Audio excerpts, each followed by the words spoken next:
આજે જે મુખ્યમંત્રી સાથે જે બેઠક હતી એ ખાસ કરીને તો જે હમણાં જે છેલ્લા 1.5 મહિનાથી અમે લોકો જે મધ્યસ્થી કરી રહ્યા હતા, તો હમણાં જે સરકારશ્રીએ જે હમણાં આ 5 યુવાઓને જે છોડ્યા છે એના માટે અમે સરકારશ્રીનો આભાર વ્યક્ત કર્યો હતો કે ભાઈ તમે આ જે ન્યાયતંત્રમાંથી સરકારશ્રીના જે કુળાવલણના હિસાબે છૂટ્યા છે, તો ખાસ કરીને એમાં અમે એમનો આભાર વ્યક્ત કરવા આવ્યા હતા.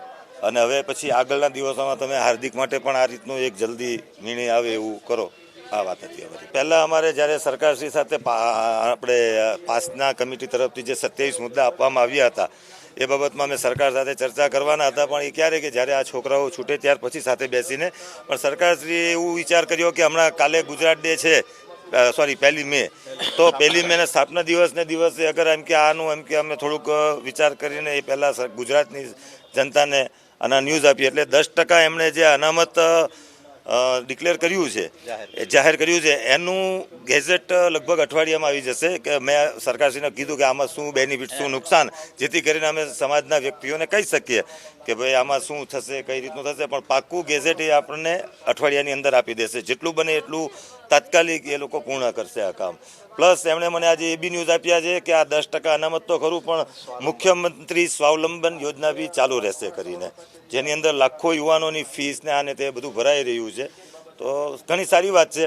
બસ હવે આ અનામતનો જલ્દી અંત આવે અને બધા સાથે બેસીને આનો નિર્ણય લઈએ એવી આશા રાખું છું.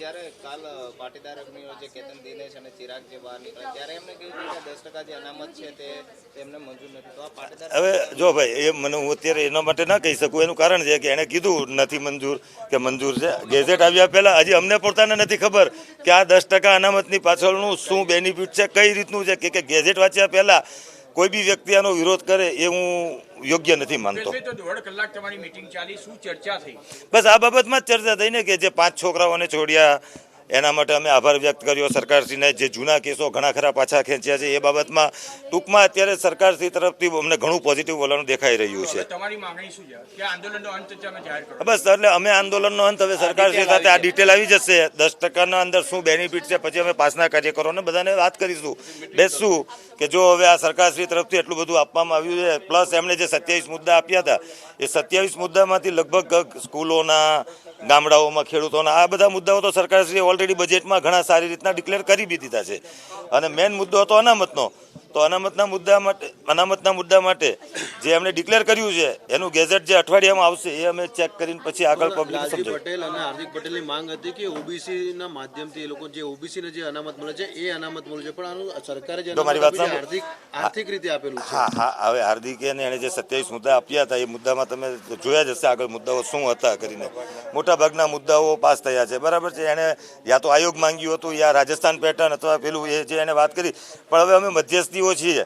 સરકારશ્રી અગર આમાં કંઈ તો થોડું ઘણું તો કોઈ બી વ્યક્તિને કંઈ 2 જણના ઝઘડા હોય ને મધ્યસ્થી અંદર રહેતા હોય તો એનો અંત આવે અને સારો અંત આવે એવું જ ઈચ્છીએ.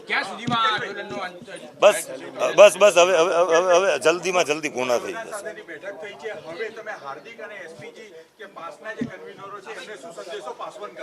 હવે હાર્દિક સાથે અમે બસ આ વસ્તુનું જ અત્યારે તો મેં કીધું અમારી ડ્યુટી ખાલી શું હતી, 5 છોકરાઓ જે છૂટ્યા એ હવે બાકી રહ્યો હાર્દિકને છોડાવવાનો. પછી સરકારશ્રીને જે એણે 27 મુદ્દા આપ્યા હતા એ મુદ્દામાંથી મેં તમને કીધું એમ ઘણા ખરા મુદ્દાઓ સરકારશ્રીએ ક્લિયર કર્યા છે, સ્વીકારી લીધા છે. વાત ખાલી છે અનામતની. આ 10% જે ડિક્લેર કર્યું છે, પણ એ 10% ડિક્લેર કર્યું છે તો મેં બી આજે સરકારને કીધું કે આ 10% અનામત જે તમે ડિક્લેર કર્યું છે એનું ગેઝેટ, તો એ ગેઝેટ કંઈ રાતોરાત તો ન થઈ જાય, પણ સરકારે એટલી ગેરંટી આપી છે કે એમાં બહુ સારા અને ઘણા બેનિફિટો પ્લસ જે મુખ્યમંત્રી સ્વાવલંબન યોજના છે એ પણ ચાલુ રાખીશું. આ બધી વાત કરીને ખુશ રાખીએ છીએ. આ મારી સાથે સરકાર સાથે અમારી સાથે સુરતથી મહેશભાઈ સવાણી. સરકાર તરફે નહીં, સરકાર તરફ ડાયરેક્ટ અમે મુખ્યમંત્રીશ્રી અને એમના બીજા અધિકારીઓ હતા સાથે. ના, મંત્રીશ્રીઓને એમાં કેમ કે ખાસ કરીને મુખ્યમંત્રીશ્રીનો જ ટાઈમ લીધેલો હતો, એમણે જ ટાઈમ આપેલો હતો, સામેથી બોલાવ્યા હતા અને આવ્યા હતા કરીને.